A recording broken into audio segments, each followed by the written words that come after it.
Nitrogen is one of the most important nutrients for plant growth. It's needed to build leaves, stems, proteins, and chlorophyll, everything to capture energy and grow. When nitrogen is limited, plants become pale and yellow, smaller in size, and stems become weak. The plants are overall slower growing and less productive. Nitrogen moves through the soil in a cycle. It's fixed by legumes and soil microbes, mineralized from organic matter taken up by plant roots, but can be lost through leaching, volatilization, and denitrification.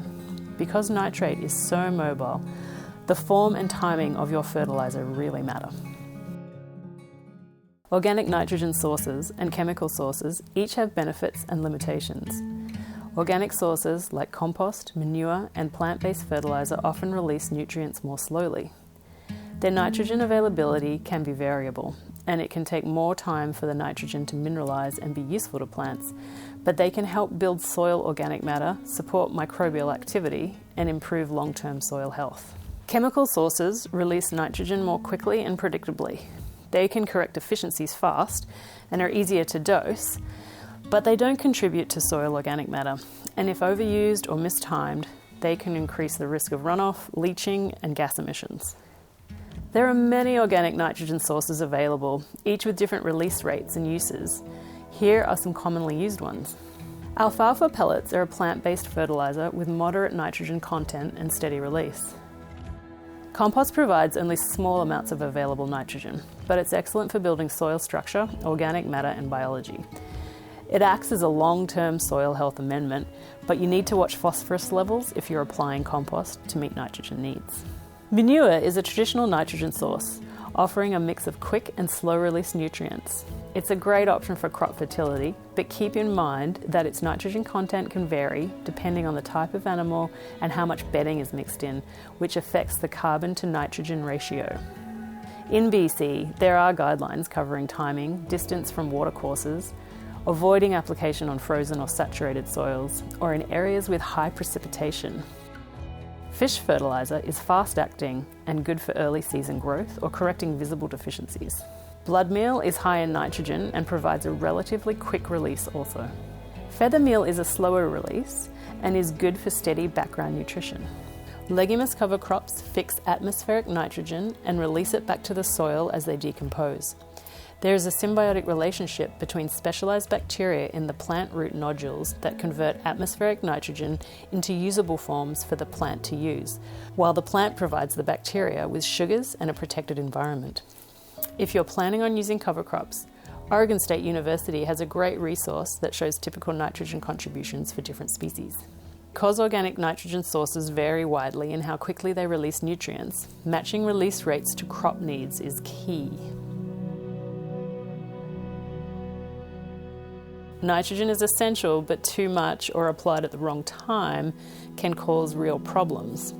Excess nitrogen can leach into the groundwater or run off into the ditches and streams, causing issues for water sources and also health issues to humans and wildlife.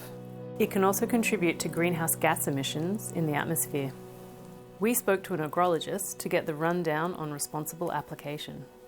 My name is Marjo Desiro, and I'm the research director and a crop consultant with ES Crop Consult. Nitrogen is a very important nutrient when it comes to crop production, but it can be quite difficult to manage well. So when we discuss how to do nitrogen management well, we talk about the 4 R's of nitrogen management, which are the right source, the right rate, the right time, and the right place. The right source is about choosing the fertilizer that will meet your crop and your soil needs. So for example, using a quick release fertilizer for crops that are fast feeders, such as leafy greens, or compost or manure for building your soil health over time. The right rate is about using the amount that your crop can really use. And for this, we rely on soil sampling, and more specifically, post-harvest soil sampling, because it allows you to see the amount of nitrate that was left after the growing season, so the amount that your crop didn't use. The right time is about applying nitrogen when the crop can best use it. And for this, we really look at the timing for an uptake for that crop. For most vegetable crops, there's 3 phases of nitrogen uptake. So phase 1, early in the season, there's a slow growth overall and slow N uptake. And then we go into phase 2 in the growing season when there's really rapid growth and rapid N uptake. And then at the end of the season, when we go into the reproductive stage or the maturity stage, N uptake is actually quite low and to none. The right timing for nitrogen is also avoiding applying this nutrient when soils are expected to be wet for a long period of time, and this is because we want to reduce the risk of nitrous oxide gas emissions. The right place is about applying nitrogen where the roots can actually access it. So as much as possible avoiding broadcast applications and also really adhering to the setbacks set for drinking water sources and water courses. I really do encourage producers to look into the Code of Practice for Agricultural Environmental Management, so the AEM code. This code regulates, amongst other things, nutrient applications in BC. And in BC, we have the BC Nutrient Calculator that can be found on the BC Ministry of Agriculture and Food website. And that can be quite useful to identify the right rates and really account for your end sources. You can also work with an agrologist to put together a nutrient management plan to really help you achieve your crop goals. I'm Alyssa Belter. I'm one of 2 owners of Plenty Wild Farms here in Pemberton, BC. So yeah, we're a certified organic veggie farm. This year we grew on about 4 acres and we're just growing a huge variety of veggies. So our nitrogen source of choice is feather meal. We've been using that for the last few years. You know, our farm's been in operation for 12 or 13 years now. I like to think we've done a pretty good job of building up the soil, so it's relatively high in organic matter, and nutrient levels are pretty good for things like phosphorus and stuff like that.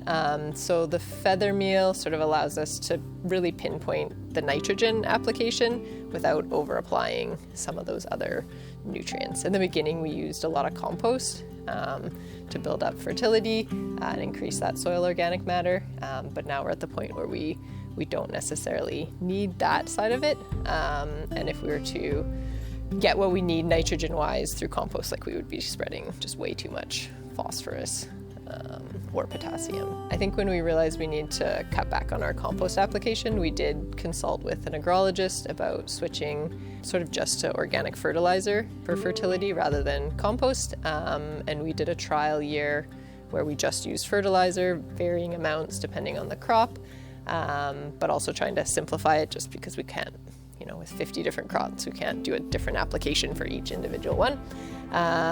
That I would say was not super successful. I think we actually under-applied nitrogen, so some crops, especially in the brassica family, we noticed signs of nitrogen deficiencies. Yeah, so we got a nutrient management plan done through funding available through the Environmental Farm Plan, and that was really great. We worked with someone who helped us like fine-tune our application rates, but they also taught us how to use the nutrient management calculator, which is like a website that you can go on and yeah, you kind of enter your soil test results and what you're up to, what crops you're growing and stuff, and then you can come up with your own plan.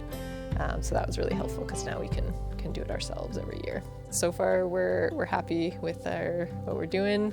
Fertility-wise, we're seeing nice looking crops, and yeah, and the application is pretty easy.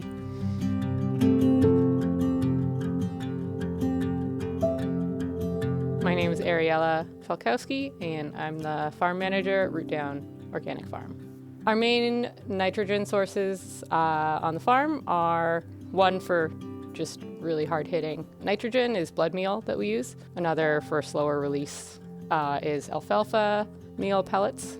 And then we use some bagged organic blended fertilizers that have nitrogen as part of them as well. The Gaia Green 444 and Actisol dried chicken manure pellets. Those are the main ones. We decided on these particular choices for a few reasons in a few ways. One is availability, one is cost. In general, the pelleted fertilizers are easier to use. And then also, obviously, because we're certified organic, sources that are allowable under that system, and combination of previous experience and I guess also recommendations from agrologists in the past. One of the considerations when we're choosing which fertilizer to use does have to do with the release rate. Generally speaking, we're looking for slower release sources for most of our crops, although sometimes for the really quick growing green crops, we'll be looking for a faster release source, which is when we might choose the blood meal. We also use compost, but we use that less for a nitrogen source and more for longer term fertility and increasing and maintaining organic matter in the soil. My name is Carrie McCann, and I co-own and operate Laughing Crow Organics. When we're considering nitrogen on the farm, we think of 5 elements. So we think we have credit from existing organic matter or nitrogen in the soil, cover crops, compost, and then we use 2 sources for granulated nitrogen. One is a blend and one is granulated chicken manure. That blend has feather meal and alfalfa as the nitrogen source, and either Perfect Blend or Actusol are granulated chicken manure.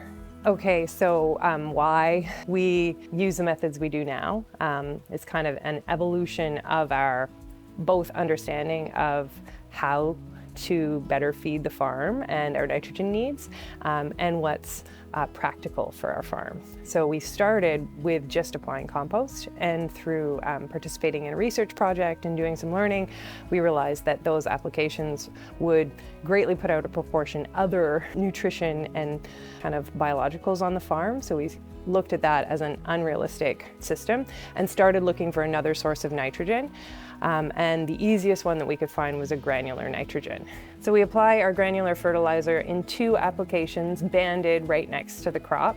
The first application is right after transplant. The second application is right before canopy or exponential growth.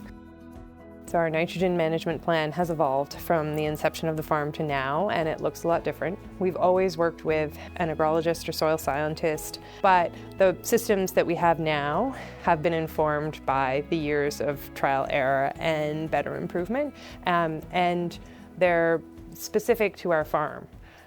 So they're the systems that we use that work for us based on our size, our capacity, and the resources we have available. Healthy soils, balanced fertility, and smart nitrogen management are at the core of resilient, productive farms. Using organic sources wisely supports soil health, protects waterways, and keeps nutrients cycling where they belong on your farm. For more resources and support, visit Organic BC or reach out to your regional agrologist.